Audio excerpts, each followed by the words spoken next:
All right, notice of a public meeting of the Bronzeville Community Improvement Corporation Board of Directors pursuant to Chapter 551, Title 5 of the Texas Government Code, the Texas Open Meetings Act. Notice is hereby, thank you, given that a meeting of the Bronzeville Community Improvement Corporation, BCIC, will be held Monday, February 24th, 2025, at 5:30 p.m. at the eBridge Center for Business and Commercialization, located at 1304 East Adams Street, Bronzeville, Cameron County, Texas, 78520, or via Zoom by logging in. Okay. We're calling to order at 5:36. We will be doing roll call, and that way we can practice with our mics.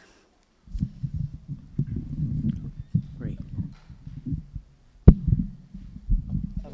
Eva Garcia. Tracy Wickett. Salim. Rose Gowan. Sergio Martinez. Mark Horowitz.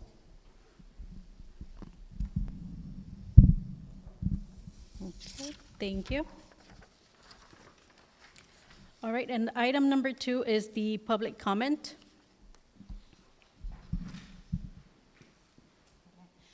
Board, I just want to quickly let you know that we have done an update to our public comment.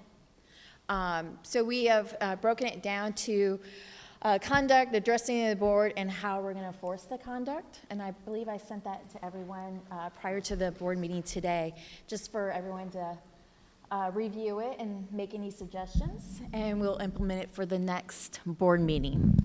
So at this time, we have any board comments? No, we have no board comments, Ms. Chair.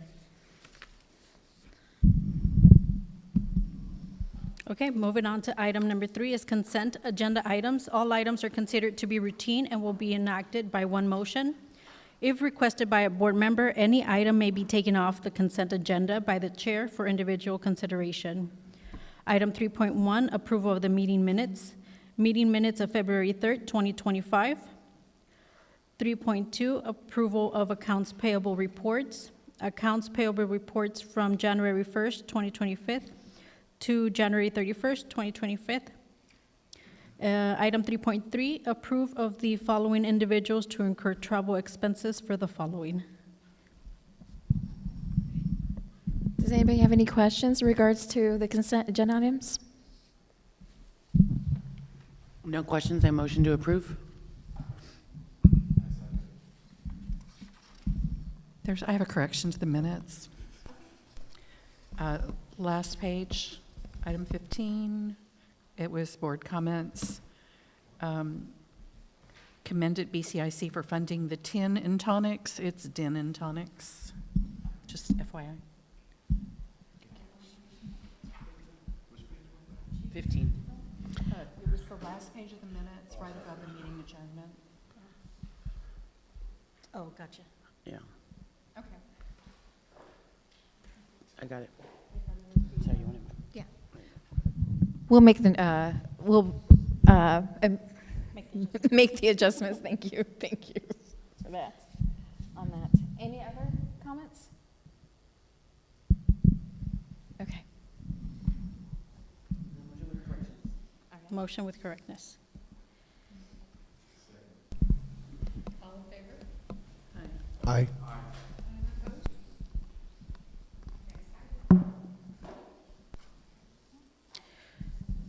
Items for individual consideration. Item 4, discussion, consideration, and acknowledgement of the January 2025 financial reports. I'd like to welcome Stephen from the city of Brownsville.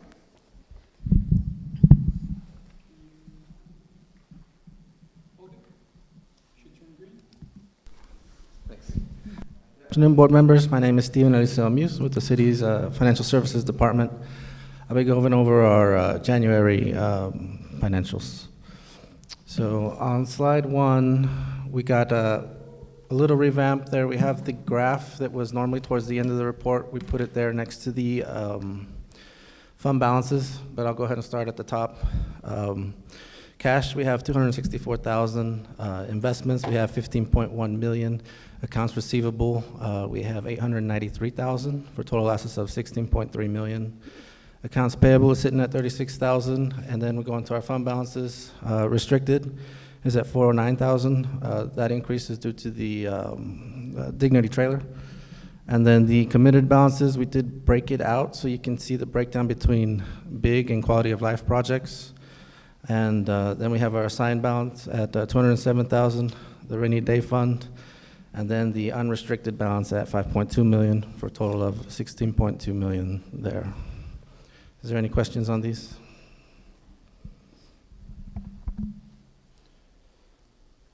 Our next slide, it's a new slide.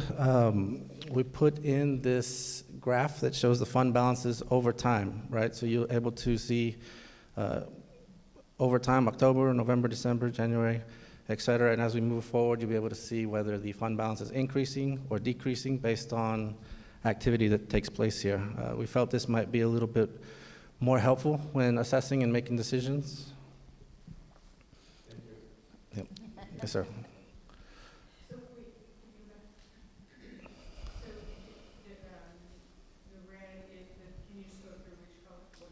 Oh, right. Let me back up to this one. It's a little easier to see. The colors match this one here, so they're kind of color coordinated. I can't really see it from here. The colors are a little distorted Yeah, the from what. blue is restricted, red committed, the gray is assigned, and then the rainy day is yellow, and unrestricted is blue or dark blue. Correct. And then the colors are the same here. And then there's a little table. It's a little hard to see from that far away, but that kind of explains it.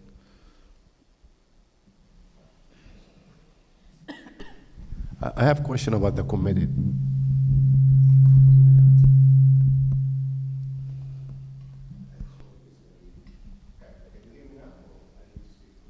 You have to speak through it so YouTube can pick it up.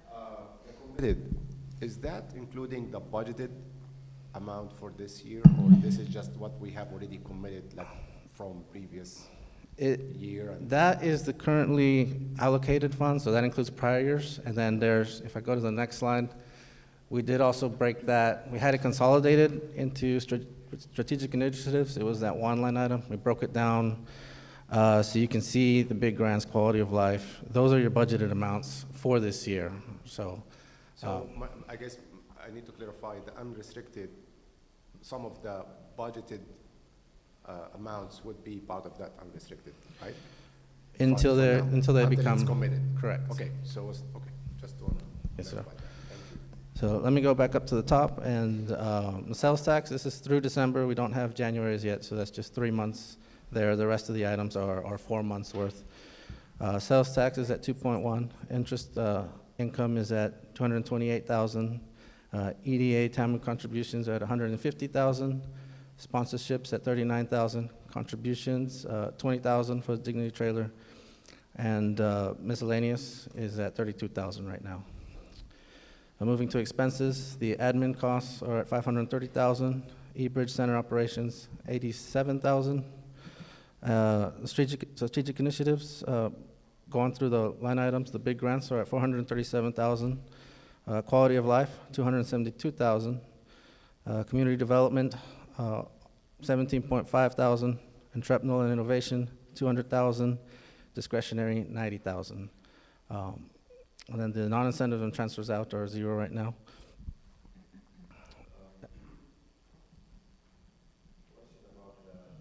The trailer, the city, I mean, it's in the revenue, but it doesn't reflect on the expenses because that money is not really gonna be held by BCIC, right? It's gonna be transitioned. Yeah, we Transformed. are actually, we haven't paid for the trailer yet. Okay, but it's not, it's not part of the budget expenses. What's a good way of putting it? Yeah, it's 100% reverse. Okay. It's like a pass-through. Okay, So we're holding the funds because of the different entities that collected the funds, so we're the ones that are gonna go ahead and purchase it on behalf of the city of Brownsville. I raised all the money, so I can tell you exactly. no, I know, I'm just questioning, because it's in the revenue, but it's not reflected in the expenses, that's. Yeah, because we haven't, Entities that donated only could donate to a not-for-profit. So they couldn't really write the check to the city of Brownsville. So we needed a pass-through to be able to do that. The second reason is that you don't have to go through all the purchasing hoops that the city does. So to purchase the trailer, the money, it will be purchased by BCIC, but reimbursed by the city. yeah. And so we've already received the funds from the different entities, from Brownsville Wellness Coalition and city, and we're about to expense at least 40% of it until the trailer's done, then we'll expense the rest. No. Yeah, because it's not been spent. Expense is once you actually pay it.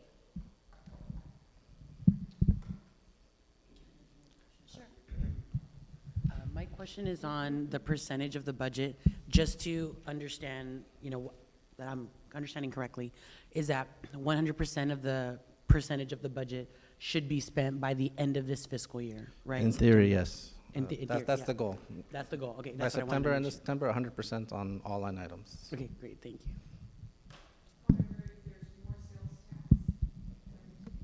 Yeah.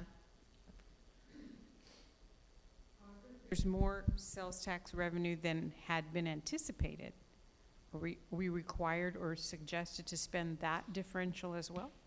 We can do a budget amendment so that you can allocate any projects you wanted to use those funds. So we shouldn't be holding money over year to year? We do practice conservative budgeting, so we're always going to budget a little less than what we expect. Sure. So we're always going to have a little surplus, but if we do have that surplus, you can choose to spend it this year if you want to. Okay, thank you. Any other questions on this slide? I got one more with sales tax, the sales tax graph. No problem. So this one's a new slide. We kind of replaced the table with a line graph. The interesting thing here is we put the budget for fiscal year 2025 in green. It's that straight line at the top. And then last year, fiscal year 2024, is in orange. And here you can see there's a big difference, right? I forgot to mention at the last meeting that the city had changed its budgeting process. We had a pretty conservative method in fiscal year 2024. And in fiscal year 2025, we changed it to using 98% of 2 years' actual amounts. So it gives us a little bit of a higher budget. And that kind of can explain why we had a larger unrestricted balance this year. Basically, everything over that orange line, right? The red line is the actuals, month-to-month actuals, and everything over that orange line was unbudgeted. So that flowed into unrestricted. So to your point, that money could have been spent last year if we had done a budget amendment. And this year, because we have it slightly less conservative, it's only going to be about 600,000. Last year we had close to 2 million surplus. This year's only going to be about 600,000. So it's more accurate, and you're getting your full spend potential. And then as we go through the year, that purple line will kind of overwrite the last year's amount unless there's a decent variance. But we're hoping this will help assist in making any decisions or judgments. Does that make sense? It does make sense. Okay, thank you. Any other questions on this? Mike?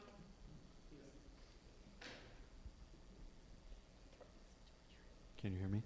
Yes? Okay. So the orange line is FY '24 budget, but it's a straight line across. I guess it's not the budget, it's the actual sales tax expectation that we had in our budget, right? So I guess in my mind, I'm thinking about this graphically. I would think you would take the total divided by 12, and it's like a cumulative. This, the red and purple lines are cumulative, and this one is more. It's showing the annual budget, not the monthly.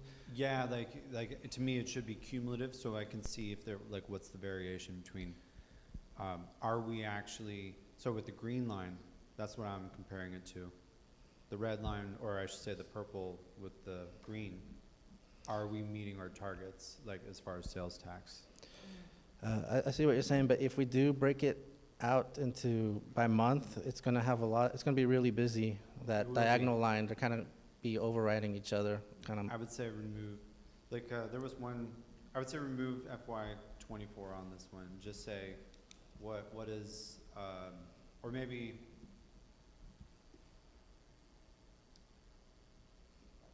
I would get rid of the, FY '24 budget, orange line.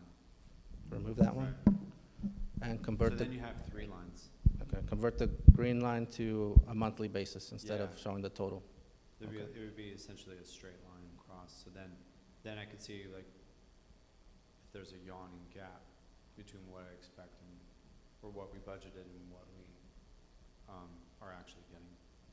Okay, we'll bring that to you Thank for you. next meeting, sir. Thanks, really appreciate it. Any other questions? Okay, that concludes our presentation. Yeah, motion to acknowledge. To acknowledge the financial as presented. Do we have a second? Second. All in favor? Aye. Any opposed? Thank you, Stephen. Okay, item number 5, consideration and action to authorize the issuance of bank signature cards and have authority to sign BCIC checks and ACH payments to the BCIC Board of Directors and the CEO/President. This is, we update this every year, and especially this year, we are changing banks to Lone Star. And so this will reflect, once we transfer our accounts to Lone Star, the signature cards that you're approved for today will be authorized. Does anybody have any questions in regards to the authorization, the resolution for the signature cards? On the checks, we require 2 signatures from the That's board? correct. Okay, that will continue, okay. Yes, ma'am. So moved. All in favor? Aye. Anyone opposed?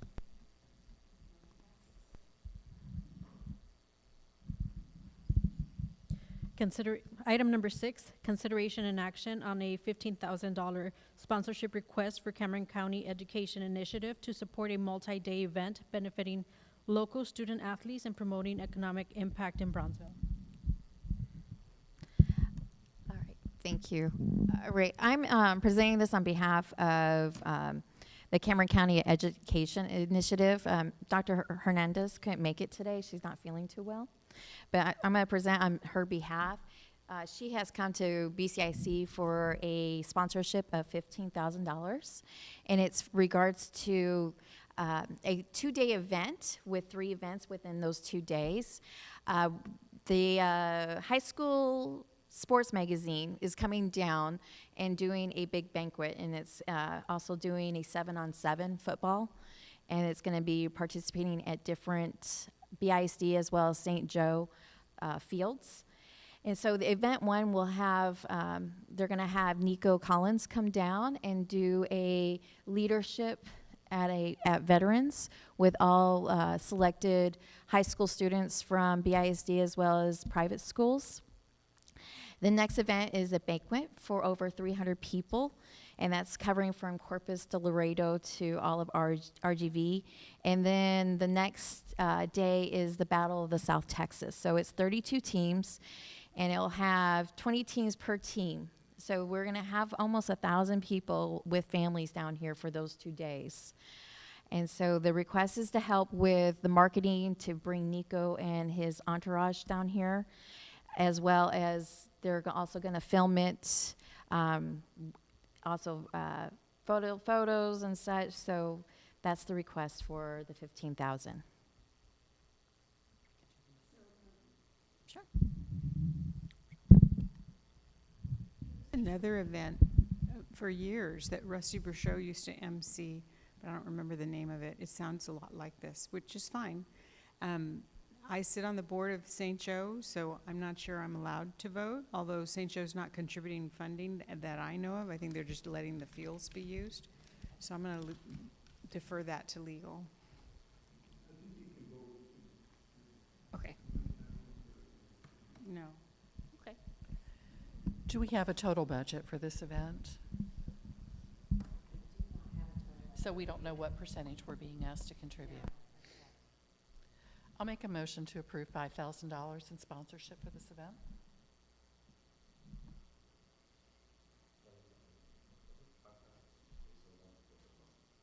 I'm sorry?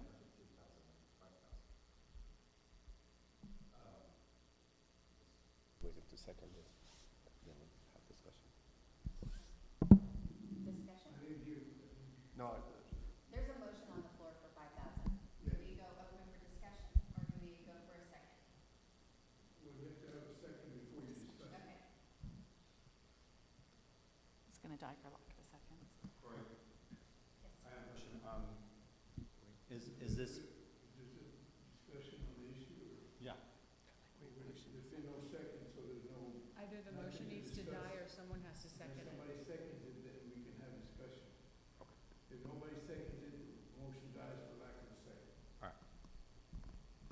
Which it has. Okay. Which it Yeah, I was gonna has. say, how long do we wait? Okay. So Do, April 26th and 27th. time theoretically to ask what the total budget is. That's correct. Okay. That was what I was. I do think that Tracy's question is pretty on point in terms of what is the percentage of the total budget being asked. So I'm sure this is needed for making travel arrangements. I'm like, but would we motion to table for March or, yeah, in the marketing? I'm just concerned how it affects them, I guess. Yeah, the timeline. The timeline, yeah. I think it's reasonable to ask for the whole budget, very much so. I believe so as well.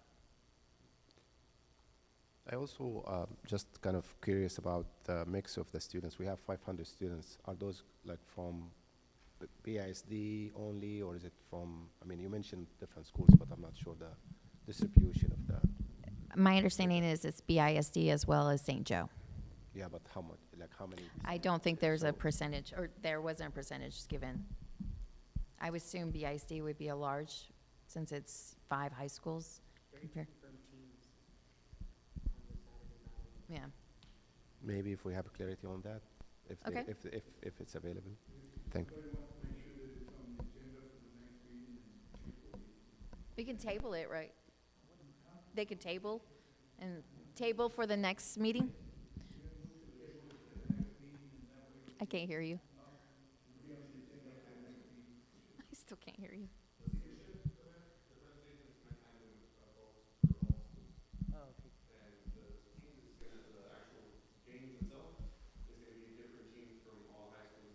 Yeah.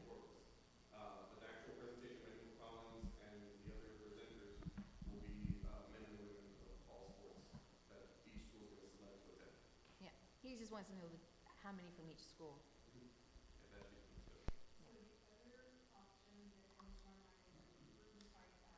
That's what I was gonna motion.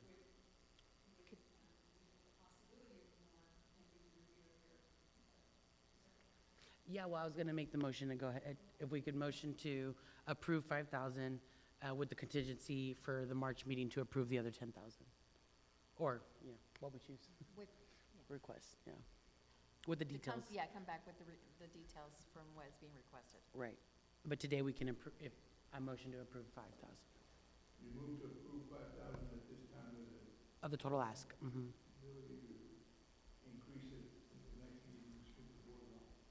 Correct. Motion to approve 5,000 with the ability to increase at the amount at the next board meeting with some answers. Do we have a second? In favor? Aye. Aye. Any opposed? Motion passes. Next. All right. Item 7, consideration and action to approve the following FY 2025 Business Improvement and Growth, BIG, Rent Reinvestment Program application for A, 1209 East Washington, for Alondra's Day Spa and Salon, and Boutique, Beauty and Wellness, Maricruz Rivera, in the amount of $8,400. B, 718 East 12th Street, Rain Little Jungle. Retail applicant is Amber Pompa in the amount of $4,200. C 901 East Elizabeth Street, Monarca Baja Kitchen Restaurant. The applicant Alejandro Najera in the amount of $15,000.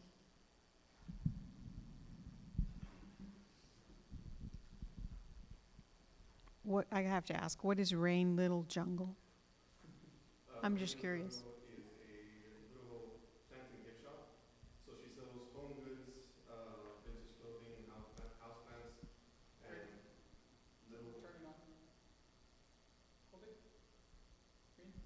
Hello? Okay. As I was saying, it's a plant and gift shop. They sell handmade home goods, vintage clothing, house plants, and other local items. Apart from that, it's also a space for local artists where she actually lets them rent out in her office to sell other handmade and home goods. Alondra? Okay. So the first applicant that we have is Alondra's Day Spa. It's a salon and boutique at 1209 East Washington. She is currently requesting a rent agreement. I'm sorry, I can't see. It is for the total annual rent that she's paying is $18,000. So she's requesting $9,000 in assistance. Her monthly rent is $1,500, which would be assistance for months for $750 monthly. Her hours of operation are from 9 a.m. to 7 p.m. every single day. She was able to create two full-time jobs apart from her and her partner. So they have 4 total employees. We do want to make a quick note. In the presentation, it does say $9,000. That is the correct amount.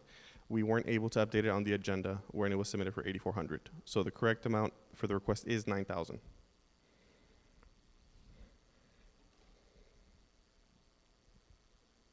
Next would be Rain Little Jungle.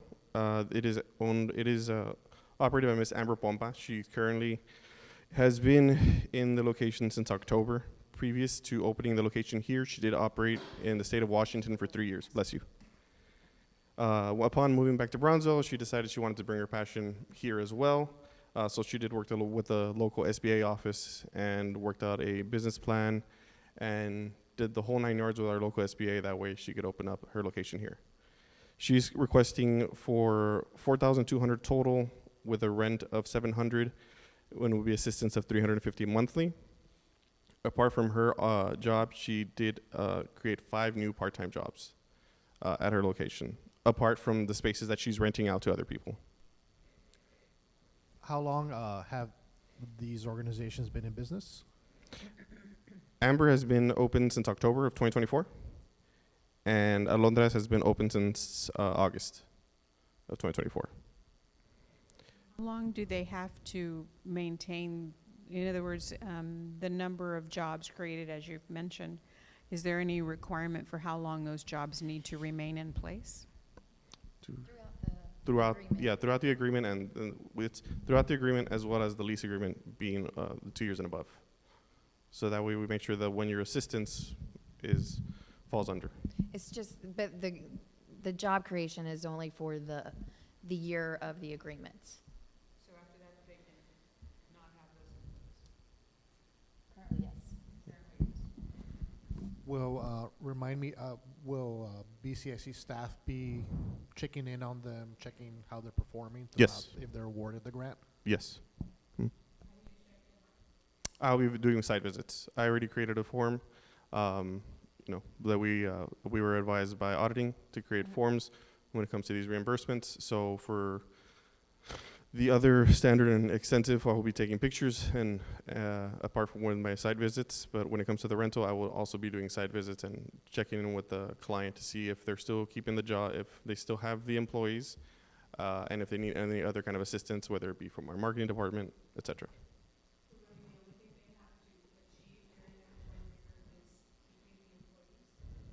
And staying open. And stay open. Yeah. And stay open. Yeah. Mm-hmm. 2 years. Yes, the lease has to be at least 2 years. Correct. and they have to be open 3 months before they even apply with us.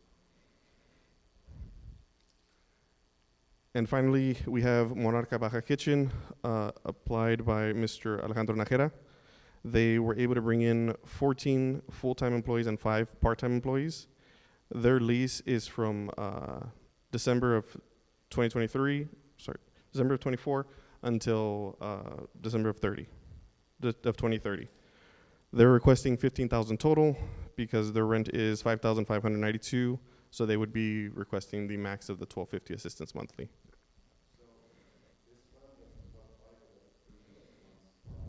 To the application, remember, Yes. like there is that clause in the grant that they have to have at least paid at least for 3 months prior to apply Correct. for lease assistance. So if they open in December, are they Did I within put- that 3-month period? Actually, I believe it is 12/1/23. Sorry, I wrote it wrong. It is 12/1/23. They've been open. Sorry? They've been open since 12/1, sorry, of 24. December 1st. Yeah, December 1st. So they have already reached December to January, February. So Okay. they're going to So by the qualify end of in a this week. month, they will Yeah. be. Yes. Mm. So this assistant will start for March, Yes. if approved. Yeah, it will start March, correct. If approved. Just want to confirm, you said their lease ends when? 2030. Oh, so they Yeah, have they signed a 7-year, correct. Thank you.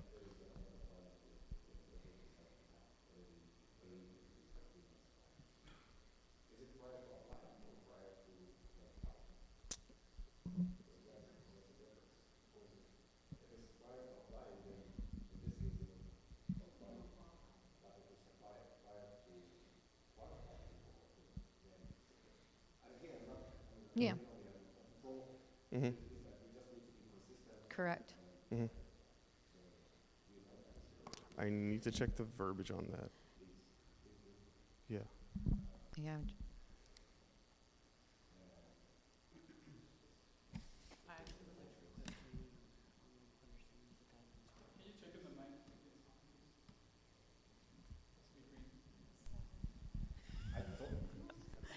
So, my question overall is, I mean, this is pretty easy money, in my opinion. All they have to do is sign a very short lease, a short-ish lease, and keep employees, and that's about it.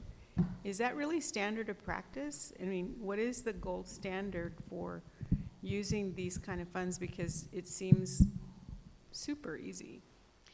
For other rent subsidies throughout Texas, it's pretty, we mirrored pretty much to what their other cities have done. We haven't looked outside Texas. It's usually on the Main Street program that they do that. And they just require a minimum of employees and just throughout the length of the agreement for that rent subsidy. And I believe it's for the reason of the clawbacks, to avoid any clawbacks after the agreement has ended, that we don't have to go back.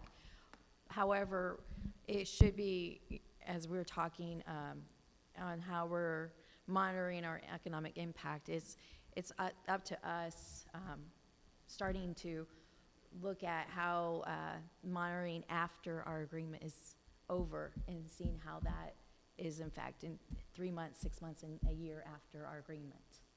So we'll be implementing that.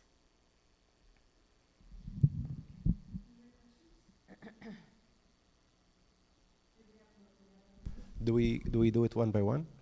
Or, do it by one by one, or yeah, do all three? because the only thing is for the third business, we need, I guess, to table it to clarify the verbiage on that. Will do. So we'll table project number C, or project C, I guess, till further clarification with the guideline Yes. for the next meeting. Will do.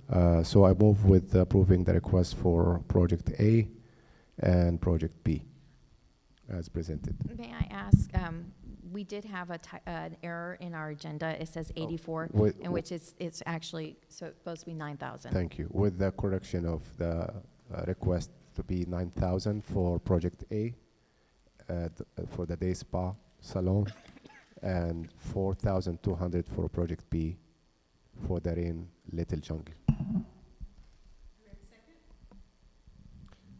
Yeah, I'll second that. I just want to clarify, is the motion to approve A and B? Correct? Okay, thank you. table C. Oh, and table C, okay.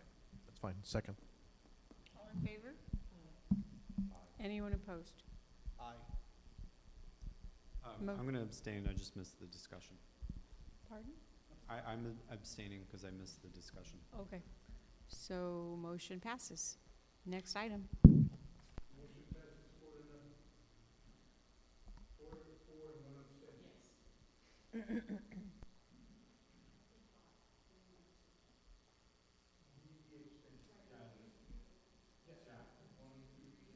Five. All right. Item 8, consideration and action to approve the following applications for the Brownsville Small Business Recovery Fund, contingent upon receiving additional documentation from applicants as required by the Housing and Urban Development, HUD, federal agency. A, Distribuidora del Valle, Maria Cepeda, microenterprise category in the amount of $10,000. B, True Health Family Clinic, Health Services, Teresa Saavedra, small business category in the amount of $20,000. All right, Board, Victoria Pendona is going to actually do the, her agenda items via Zoom. Victoria, can you hear us? Oh, good afternoon. Can you hear me? Oh, we can't hear you. Oh, give us 1 second. Okay.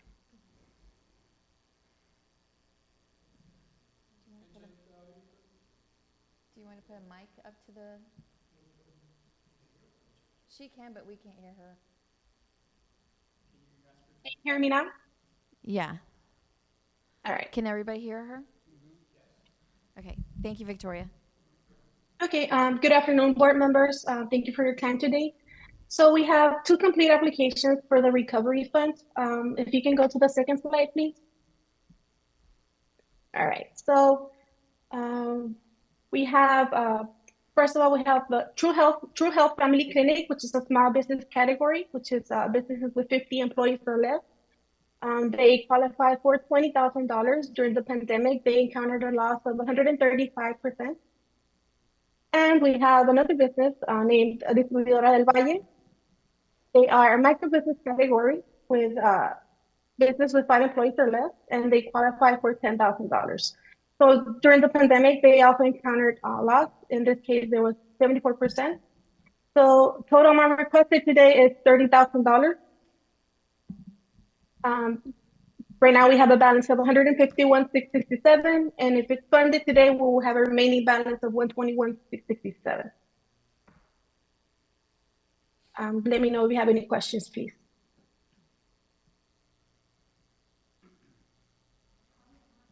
How long after COVID can people still keep applying for this fund? As per the guidelines, the HUD guidelines, until we finish the fund.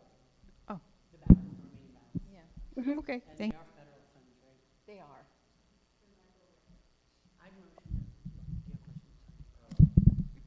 Yeah, I have a question about, like, so it says contingents about submitting the required documentation. So how much of a grace period we give each applicants to submit these documentation? If they don't, do we just, terminate, I guess, the grant and look for other applicants?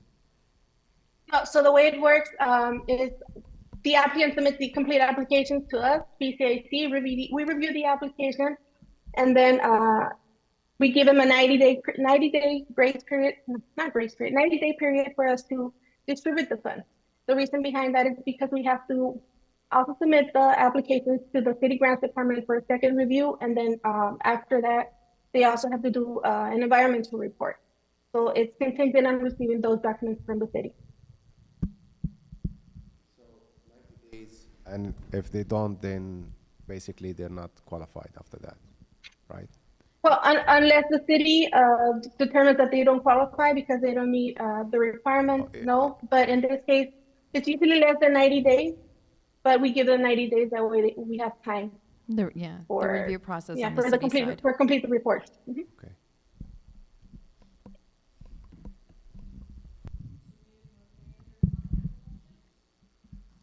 Motion to approve. That's fine, I'll second the motion. Yes, I'll second. Aye. Aye.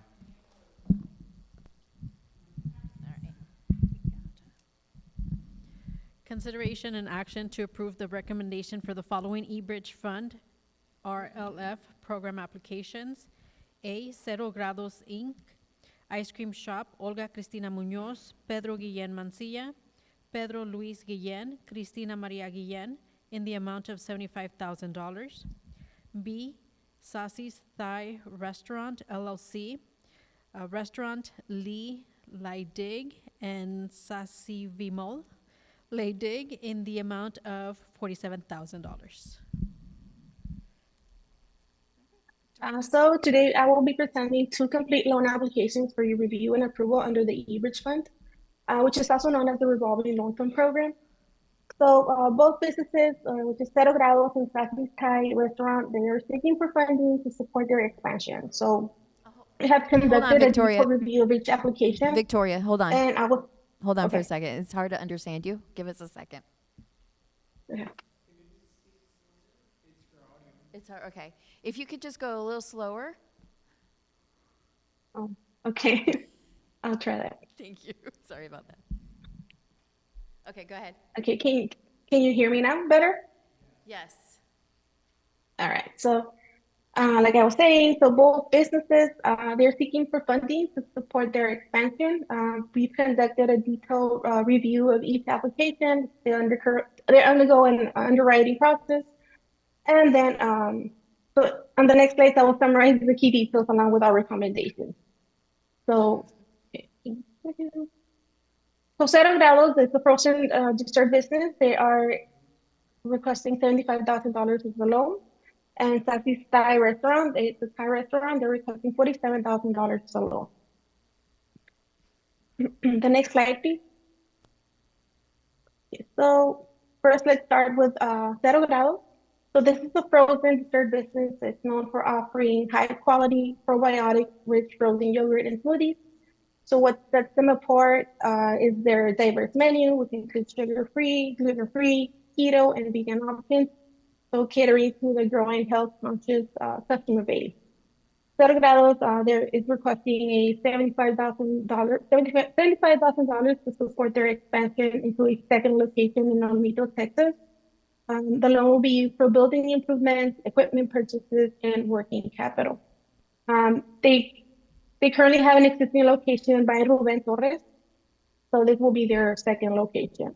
And this program itself, any business that's located within the Cameron County can apply for this fund. So as far as the loan terms suggested, we've decided to do the $75,000 as a loan over 5 years at a 6.5% interest rate, which will leave them with a monthly payment of approximately $1,416. They will provide $41,000 in private investment, and that's including the 10% down payment for this loan.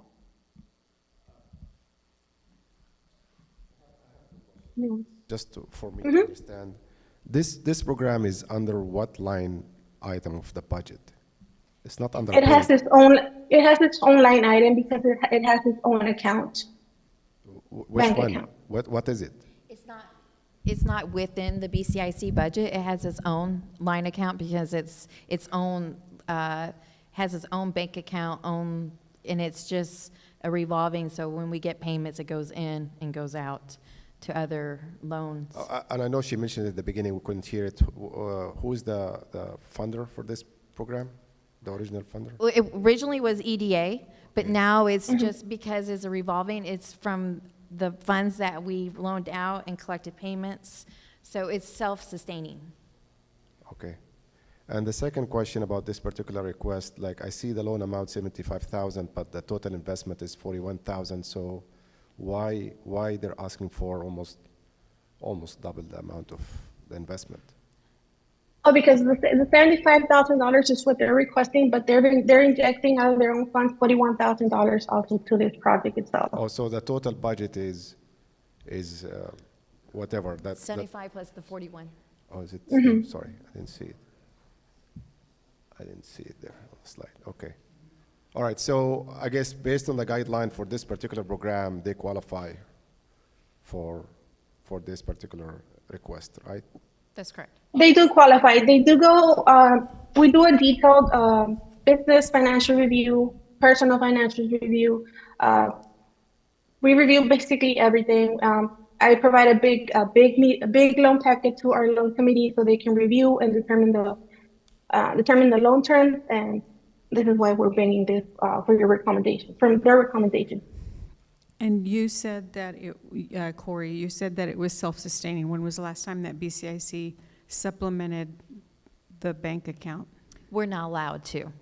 The regulations, EDA, we're not allowed to put in our funds. We did at the beginning. We had a 500,000 match to the 2 million from the EDA, and so all of that has already been allocated, but we are not allowed to put additional funds into it. Okay, so you're just the loan officer. That's correct.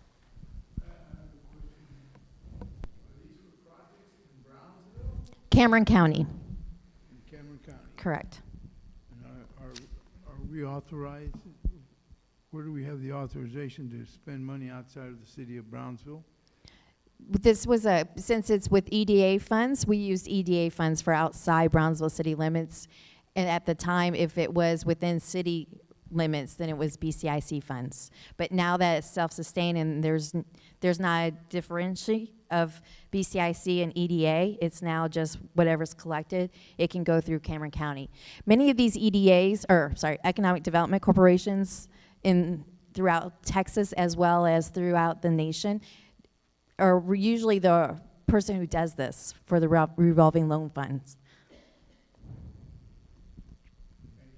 You're welcome.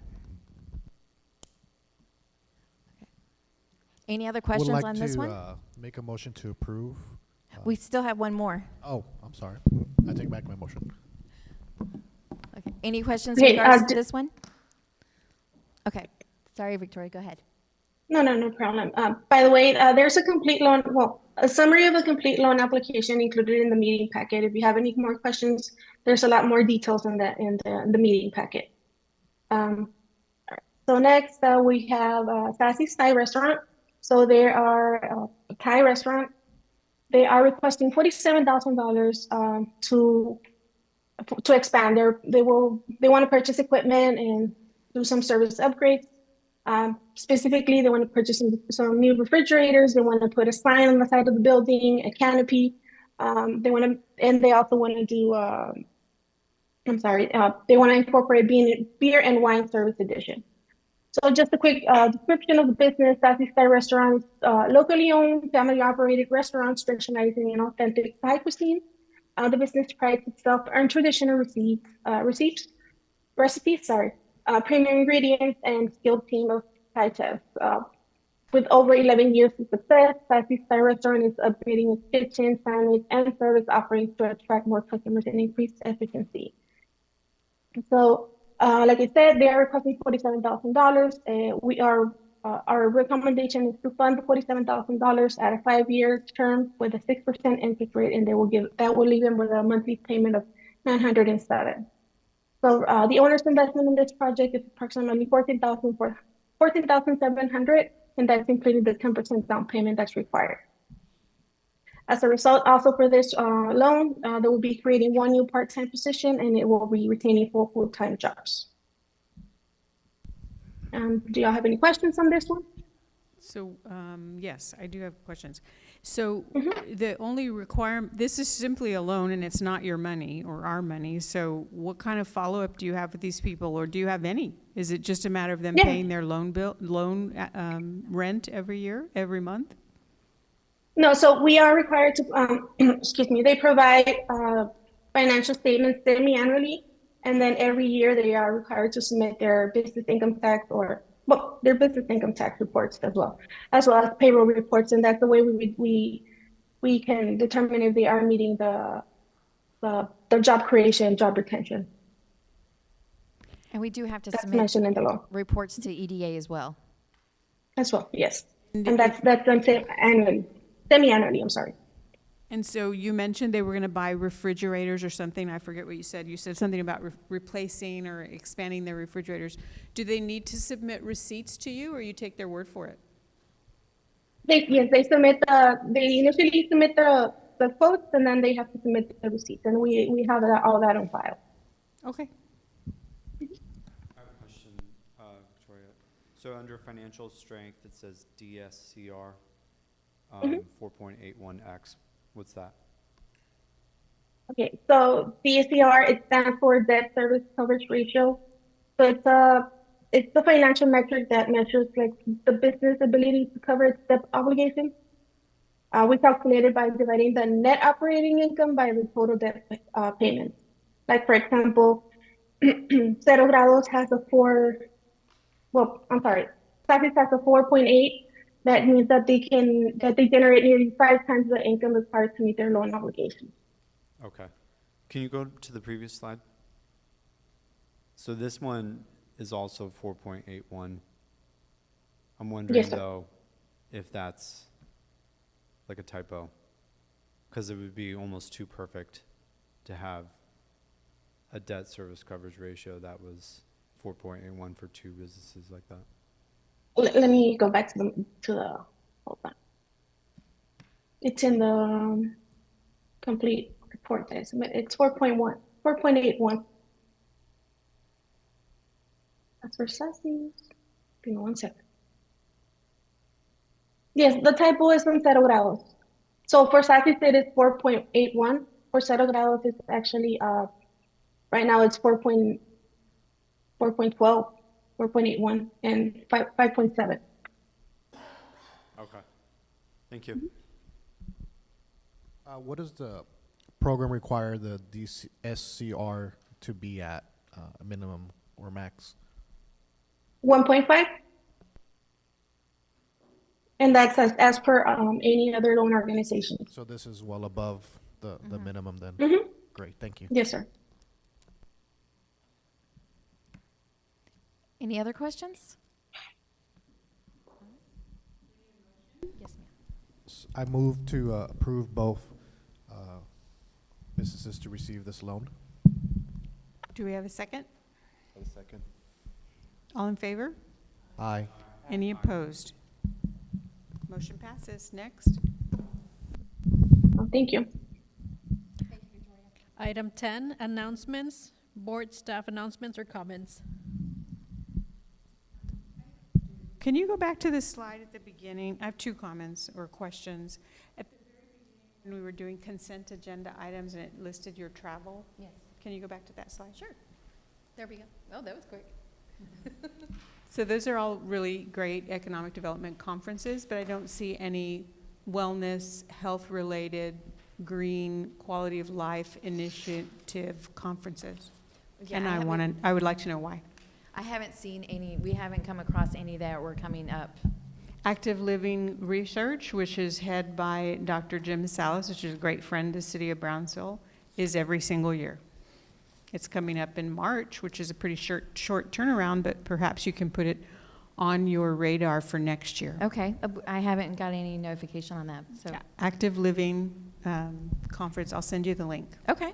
Dr. Salas is a professor emeritus at UCSD. He is the world expert in physical activity and health and has been to Brownsville several times. I was very fortunate to sit on the board of the Rails to Trails Foundation with him, and he's brilliant.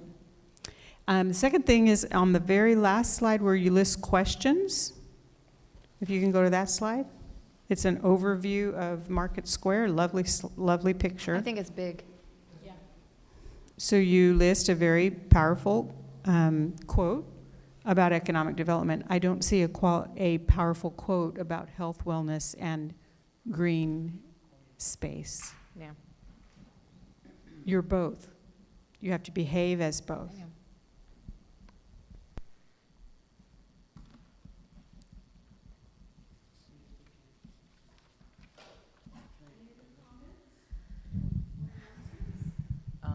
Kind of on track, the Texas Transit Association is having a conference in McAllen, early March. It might conflict with some of these dates, but I think it's right around the corner. There are some good sessions about transit, and I think in terms of quality of life and transportation, there's some investments that BCIC have made to our bus stops and stuff, so support the Brownsville Metro and McAllen Metro area. Okay.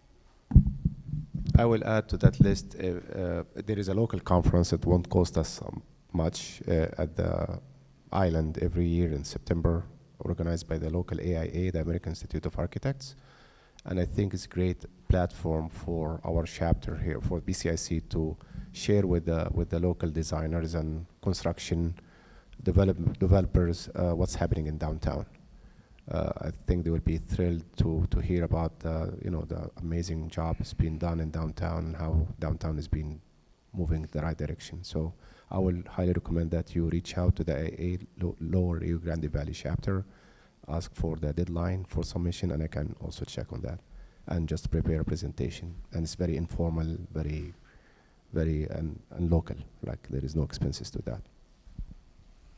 The Texas Texas Nature Network, I think I have it right, is also going to be in Weslaco. I want to say is it this week, Ella, or next week?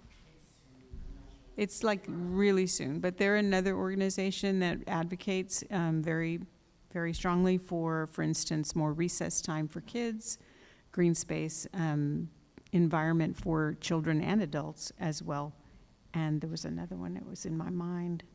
There are a lot, but I can send you the links to the others.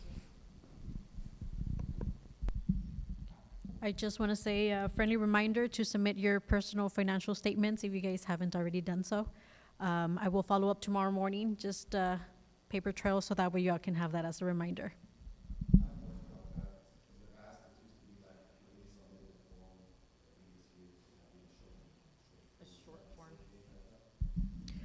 We didn't really get confirmation from the new city secretary, I want to say. Can you please, because I would rather do the She short mentioned, form. yeah, to go with the full form.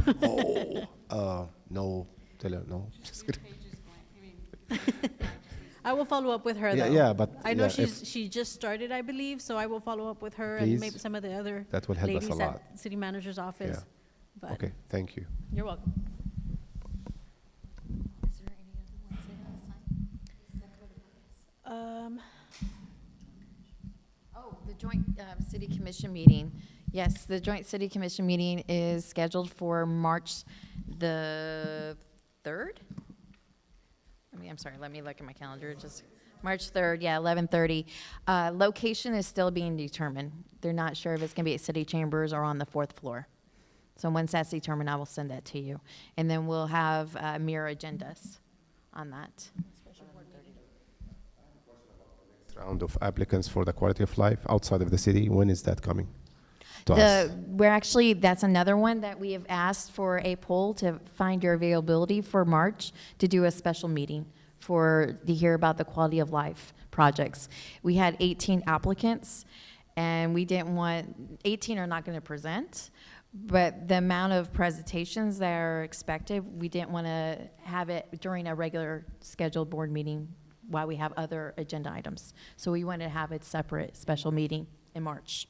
So we did send out a doodle, right? A doodle poll to find out what your availability is. Okay, I didn't see it, but Okay, I'll we'll check. resend that tomorrow. Thank you. I did see after 5 is better, just because it's harder to. That's fine, that's fine. I think that's it, the joint meeting, we'll have a special call meeting.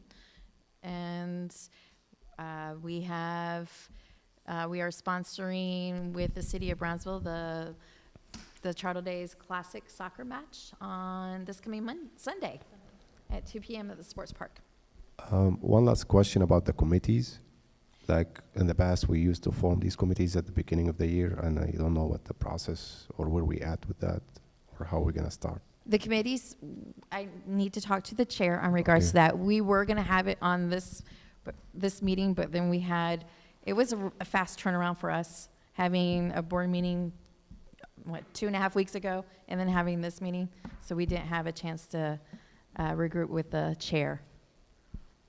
Okay.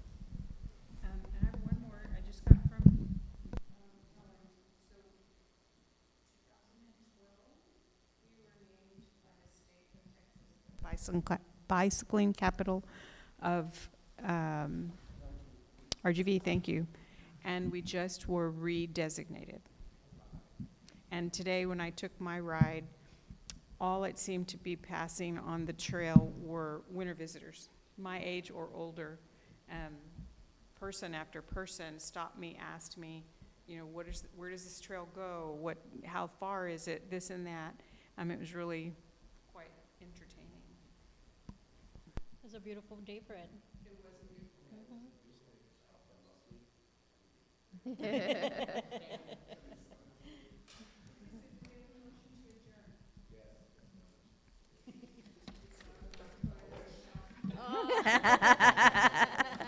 Motion to adjourn. Second. All in favor? Aye. Aye. Thank you.